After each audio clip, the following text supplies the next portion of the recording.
Нови 15 до 20.000 работни места очекува владата со вториот дел од проектот Македонија вработува, чија што втора фаза треба да започне кон крајот на месецов или почетокот на наредниот.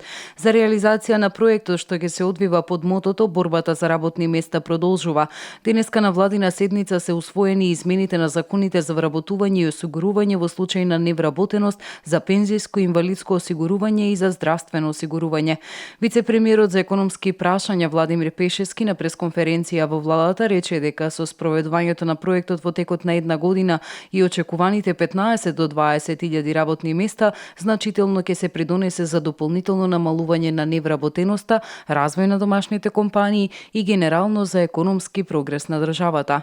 Проектот Македонија вработува 2 започнува кон крајот на овој месец или почетокот на јули, а во текот на една година, колку што ќе се спроведува проектот, очекуваме отварање на нови 15 до 20.000 нови работни места, со што значително ќе се придонесе за дополнително намалување на невработеноста, развој на домашните компании и генерално економски прогрес и раст на Република Македонија. Министерот за труд и социјална политика Диме Спасов истакна дека отварањето на нови работни места се врвен приоритет на владата на Република Македонија. Со политиките за вработување, за создавање на нови работни места во приватниот сектор, се обезбедува посеопфатен пристап на пазарот на труд за повеќе категории на невработени лица, како долгорочно невработените, лицата со инвалидност, социјално ранливите категории, младите невработени лица и останати. Спасов подсети, според последните податоци, невработеноста се намалила за 2,8% за само една година.